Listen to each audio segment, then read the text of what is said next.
సాక్ష్యాధారాలు కూడా కొన్ని చూపిస్తాను. Next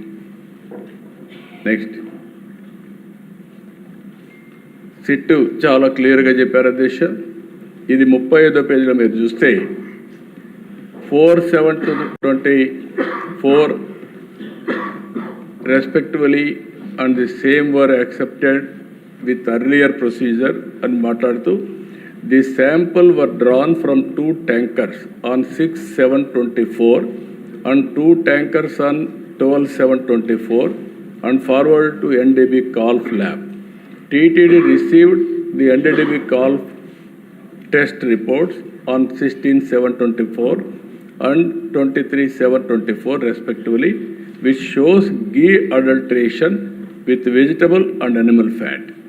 Thus, AR Dairy Food Private Limited, A1 Dundigal is by supplying.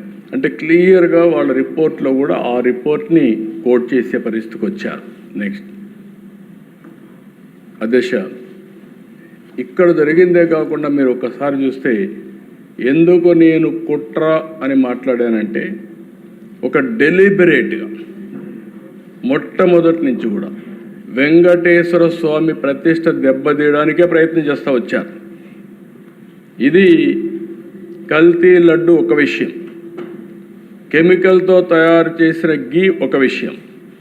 ఇక్కడ మీరు చూస్తే అన్యమత ప్రచారం, ఆర్టీసీ ఆంధ్రప్రదేశ్ రాష్ట్ర రోడ్డు రవాణ సంస్థ తిరుమలకి తిరుపతికి టికెట్ 22/8/2019లో వీళ్ళ గవర్నమెంట్ వచ్చిన తర్వాత పక్కన చూస్తే ఫ్రంట్లో ఇది ఉంటుంది, బ్యాకుకు పోతే తక్కువ ఖర్చు అన్ని సౌకర్యాలతో క్రైస్తవులకి పవిత్ర జెరూసలం యాత్ర. వెంకటేశ్వర స్వామికి దగ్గరికి పోయి యాత్రికులకు ప్రచారం చేయడం విధానం అడుగుతాను. అందుకే నేను కుట్ర అని అంటున్నా. ఇది డెలిబరేట్గా చేశారంటున్నాను. మనం ఏదో జరిగిపోయింది అని ఆవేదన చెందడం కాదు ఇక్కడ. ఇది కావాలని ఒక పద్ధతి ప్రకారం వెంకటేశ్వర స్వామి పవిత్రత దెబ్బతీయడానికి చేసిన కుట్ర. అది ఈరోజు మళ్ళీ 94%తో గెలిచి హౌస్లోకి వచ్చామంటే అది వెంకటేశ్వర స్వామి కృప అని చెప్పి మరొక్కసారి మీ అందరికీ తెలియజేస్తాను. ఇది ఒక టెన్షన్. ఏదైనా సరే ఎవరైనా తప్పు చేసినప్పుడు మనం అనుకుంటున్నాం, చాలామంది మాట్లాడారు, ఇందులో కూడా వీళ్ళని చూశాను నేను. ఓసారి అయితే విగ్రహమే కదా, ఏముంది, దేవాలయాల గురించి చులకనగా మాట్లాడే సందర్భాలు కూడా చూసాం. మనం అందరం ఆవేదన పొందాం. ఇలాంటివన్నీ కూడా ఇంకా చాలా ఉన్నాయి దేశం. నెక్స్ట్ 2018 పింక్ డైమండ్ చోరీ అయిందని ప్రచారం చేశారు. అందులో కూడా దేశ ఎక్కడ కూడా పింక్ డైమండ్ లేదని చాలా క్లియర్గా చెప్పారు. ఆ రోజు కావాలని అప్రతిష్ట పాలు చేయాలని ఆ పింక్ డైమండ్ మా ఇంట్లో ఉందని చెప్పి ప్రచారం చేస్తే అదే ఇప్పుడు కొంతమంది మెంబర్లను ఆ రోజే చంద్రమోహన్ రెడ్డి గారు చెప్పినట్టు ఆ రోజే పట్టుకొచ్చుంటే ఇచ్చిన వాళ్ళని చాలా కరెక్ట్గా ఉంటుందని స్టేట్మెంట్ ఇచ్చిన వాళ్ళందరినీ మీరు చూస్తే అధ్యక్ష ఆ మాట చెప్తే మనం డెమోక్రటిక్గా పోవాలని దేనిపైన పరువు నష్టం దావా వేసాం. 100 కోట్లకి వేసాం. గవర్నమెంట్ వస్తానే కేసు విత్డ్రా చేసుకుంటే మళ్ళీ ప్రైవేట్గా ఇంప్లీడ్ అయ్యాం. ఇంప్లీడ్ అయ్యి దాని మీద ఫైట్ చేస్తున్నాం. ఇప్పుడు మళ్ళా గవర్నమెంట్కి వచ్చాం. అంటే ఏ విధంగా వెంకటేశ్వర స్వామిని అప్రతిష్ట పాలు చేయాలని ఆలోచిస్తున్నారో ఇది ఒక ఉదాహరణ మాత్రం. నెక్స్ట్ ఇక్కడ మీరు ఆలోచిస్తే దిశ ఇది ఒకసారి చూస్తే రాజకీయ పునరావాస సెంటర్గా తయారు చేశారు. టీటీడీలో 29 మందితో మనం ఇదేస్తే వీళ్ళు వస్తాను జంబో బోర్డు ఒకటి ఏర్పాటు చేశారు. ఆ జీవో ప్రకారం 519 ద్వారా 2021లో 50 మందికి టీటీడీ బోర్డులో ప్రత్యేక ఆహ్వానికులు వేసి మొత్తం 85 మంది చేరారు. అంటే టీటీడీలో 85 మంది మెంబర్లు వేసి వీళ్ళు ఇష్టానుసారంగా ఇది చేస్తే రాష్ట్ర ప్రభుత్వాన్ని తప్పుబట్టిన హైకోర్టు దాని మీద జీవో కూడా మీరు చూశారు. తిరుమల తిరుపతి దేవస్థానం కాన్స్టిట్యూట్ చేసినట్టు ఆ బోర్డుని కొట్టేసే పరిస్థితికి వచ్చారు. మళ్ళీ వీళ్ళు కరెక్ట్ చేసుకునే పరిస్థితికి వచ్చారు. మీరే ఫైట్ చేశారా? థ్యాంక్ యూ అధ్యక్ష.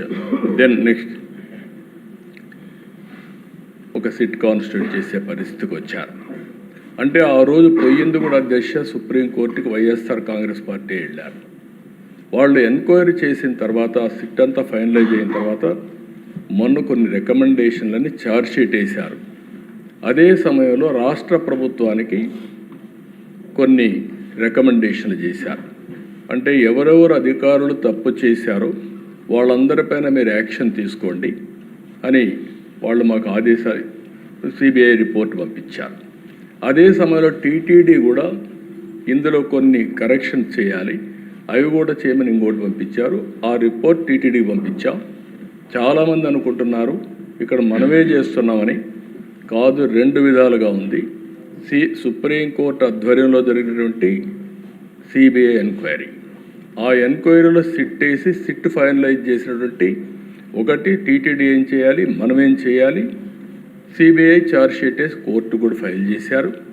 నిన్న కోర్టు కేసింది నెంబరింగ్ కాకపోయినా మళ్ళా వైఎస్ఆర్ కాంగ్రెస్ పార్టీ ఆధ్వర్యంలో కానీ ఎవరైనా కానీ సుబ్రహ్మణ్య స్వామి గారు అడ్వకేట్ కింద సుప్రీంకోర్టులో వేసే ఫైల్ వేశారు. దీన్ని అడ్డుకునే ప్రయత్నం చేస్తే సుప్రీంకోర్టు చాలా స్పష్టంగా ఇందులో నథింగ్ రాంగ్, దీన్ని లాజికల్గా తీసుకుపోవాల్సిన అవసరం ఉంది, ముందుకు బొమ్మని వాళ్ళు వేసిన రిట్ని డిస్మిస్ చేసే పరిస్థితికి వచ్చారు. ఇప్పుడు చూస్తే అధ్యక్ష ఆ సందర్భంలో నిన్న కొంతమంది నాయకుల యొక్క రిపోర్ట్లు కూడా నేను చూశాను. ఎందుకు మాట్లాడుతున్నారు మీరు యాక్షన్ తీసుకోమని, అంటే రాష్ట్ర ప్రభుత్వమే యాక్షన్ తీసుకుంటుంది అనే విధంగా కూడా మాట్లాడుతున్నారు. ఇది కేంద్రంలో సిబిఐ ఉంది, సుప్రీంకోర్టు ఆధ్వర్యంలో జరిగింది. రాష్ట్ర ప్రభుత్వానికి కొన్ని రికమెండేషన్లు చేశారు అధికారులపైన యాక్షన్ తీసుకోమని. అవన్నిటిపైన యాక్షన్ తీసుకోవడానికే వన్ మ్యాన్ కమిషన్ వేసి ముందుకు పోతున్నాం. నెక్స్ట్ ఇక్కడ చూసే అధ్యక్ష ఏం జరిగింది నేను కూలంకుషంగా రాష్ట్ర ప్రజలందరికీ సిబిఐ రిపోర్ట్, మన దగ్గర ఉండే ఆధారాలు, లేకపోతే ఫారెన్సిక్ ఎవిడెన్స్ అన్నీ పెట్టుకొని ఒక బ్రాడ్గా ఇస్తున్నాం. కల్తీ కుట్ర ఏ విధంగా జరిగిందంటే 2020 జనవరి ఫిబ్రవరి టెండర్ నిబంధనలు మార్చి కమిటీ మార్చారు. 371 నెంబర్ రెజల్యూషన్తో నాణ్యతా ప్రమాణాలన్నీ తగ్గించే పరిస్థితికి వచ్చారు. ఆ తర్వాత దేశ మీరు చూస్తే 2022 మేలో బోలేబాబా సంస్థపై ఫిర్యాదు విచారణకు ఆదేశించారు. 2022 బీటా సియోస్టెరాల్తో నెయ్యి కల్తీ జరిగిందని సిఎఫ్టిఆర్ఐ ల్యాబ్ రిపోర్ట్ వచ్చింది. ఈ రిపోర్ట్ 2022 ఆగస్టులో వచ్చింది. అది కూడా వచ్చిన తర్వాత ఆ బ్రీఫింగ్ టీటీడీ బోర్డు చైర్మన్కి చేస్తే దాన్ని ఆయన తొక్కిపెట్టే పరిస్థితికి వచ్చారు. 2024 కల్తీని వ్యవహారంలో పరిణామం ఎన్డీడీబీ ఇచ్చిన తర్వాత ఇవన్నీ కూడా అందులో కూడా మీరు చూస్తే అధ్యక్ష ఎన్డీడీబీ రిపోర్ట్లో చాలా స్పష్టంగా రిపోర్ట్ చూపిస్తాను. దానిపైన ఏఆర్ డైరీని బ్లాక్ లిస్ట్లో పెట్టారు. సిట్తో 2024 అక్టోబర్లో సిబిఐ సిట్ వేయడం, అందులో FSSAI వాళ్ళు కూడా చేర్చారు. మొత్తం కూడా ఇవన్నీ ఉన్నాయని 26 జనవరి మొన్నే 36 మంది పైన ఒక ఛార్జ్ షీట్ వేశారు.